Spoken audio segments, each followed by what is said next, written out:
Assalamualaikum warahmatullahi wabarakatuh.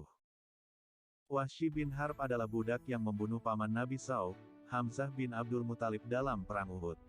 Wahsy adalah budak milik Jubair bin Mut'im. Pada hari-hari terakhir kehidupannya, Wahsy merupakan gagak hitam yang selalu dibenci kaum muslim. Dia menjadi pemabuk dan dihukum 2 kali karena minum khamar. Namanya dihapus dari daftar tentara. Safiyur Rahman Al-Mubarakfuri dalam Sirah Nabawiyah menjelaskan sewaktu Perang Badar, paman Jubair, yaitu Tuwaimah bin Adi, tewas terbunuh. Jubair ingin membalas dendam, maka dia berkata kepada Wahsy, "Jika engkau dapat membunuh Hamzah, paman Muhammad, sebagai pembalasan atas terbunuhnya pamanku, maka engkau menjadi merdeka." Wahsy kemudian mereka bawa untuk dipertemukan dengan Hindun binti Utbah, istri dari Abu Sufyan, untuk digembleng, dididik, dan dihasut mentalnya.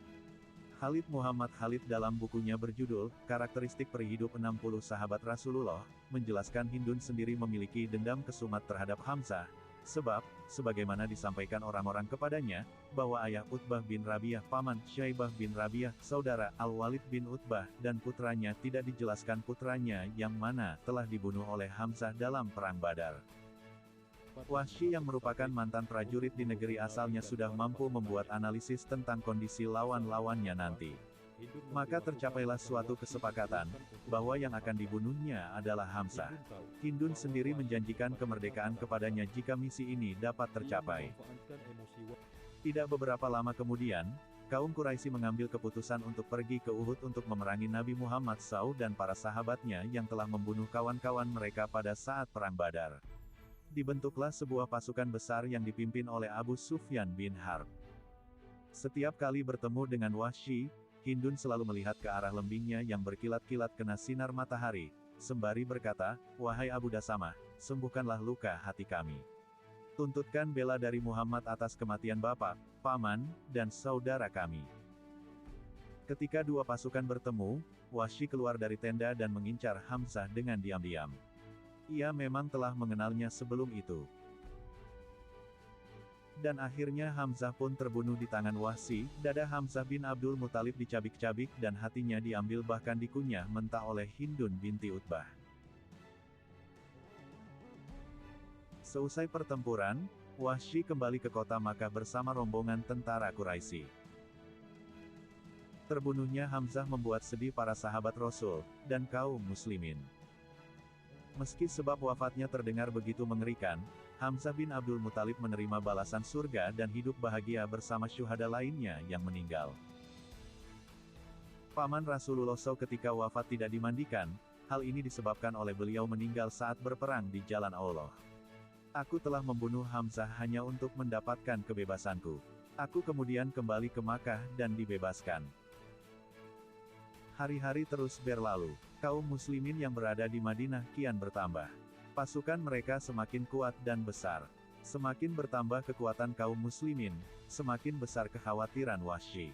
Kegelisahan dan ketakutan semakin menghantuinya. Rasa ketakutan Wahsy kian membesar karena kaum muslim kian menyebar luas di Mekah, kota di mana ia berada. Hingga pada akhirnya, ia mencari tempat yang aman dan pergi ke kota Taif. Rasa penyesalan dan ketakutan semakin menghinggapi dirinya. Dunia seakan terasa sempit baginya, sebab tak ada tempat untuk melarikan diri. Dalam keadaan seperti ini, ada seorang sahabat Wahsy berkata, "Percuma saja engkau melarikan diri, Wahsy. Muhammad tidak akan membunuh orang yang masuk agamanya dan mengakui kebenaran Allah SWT serta Rasulnya." Usai mendengar nasihat tersebut, pergilah Wahsy ke Madinah untuk bertemu Nabi Muhammad SAW dan menyatakan diri akan masuk Islam. Ketika mereka bertemu, Nabi Muhammad SAW bertanya kepadanya, "Apakah engkau Wahsy?" "Benar," jawab Wahsy. "Apakah kamu yang telah membunuh Hamzah?" Mendengar jawaban itu, Nabi Muhammad SAW malah menyuruh Wahsy untuk menjauhkan muka darinya. Dalam artian, Nabi Muhammad SAW tidak mau melihat wajah Wahsy, si pembunuh pamannya. Meskipun Wahsy mengetahui bahwa dosa-dosanya di masa lalu telah dihapus sejak mengakui keislamannya, tetap saja, rasa penyesalan itu selalu ada. Wahsy sangat tahu musibah yang ia timpakan kepada kaum muslimin begitu besar. Membunuh seorang pahlawan Islam dengan nyali yang ciut dan tidak jantan. Demi menebus kesalahannya, Tepatnya di masa kekhalifahan Abu Bakar Siddiq, ia bertekad akan membunuh Musailamah, seorang murtad yang mengakui dirinya nabi.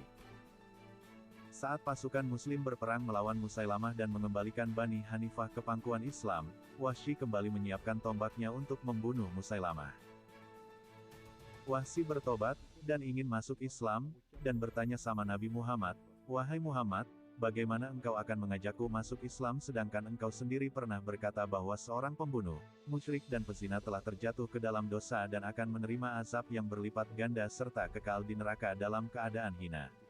Sedangkan semua itu telah aku lakukan. Apakah menurutmu ada sedikit keringanan bagiku atas dosa-dosaku itu?" Sebagai jawaban atas pertanyaan Wahsy, turunlah surat Al-Furqan ayat 70 yang berbunyi. Artinya, kecuali orang-orang yang bertaubat, beriman dan mengerjakan amal saleh, maka itu kejahatan mereka diganti Allah dengan kebajikan. Dan adalah Allah Maha Pengampun lagi Maha Penyayang.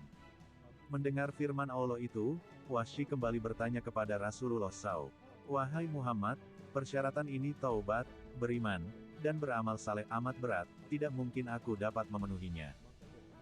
Keberatan Wahsy ini kemudian menjadi sebab turunnya ayat lain, yaitu surat Az-Zumar ayat 53, yang artinya, "Katakanlah, Nabi Muhammad, wahai hamba-hambaku yang melampaui batas, dengan menzalimi dirinya sendiri, janganlah berputus asa dari rahmat Allah.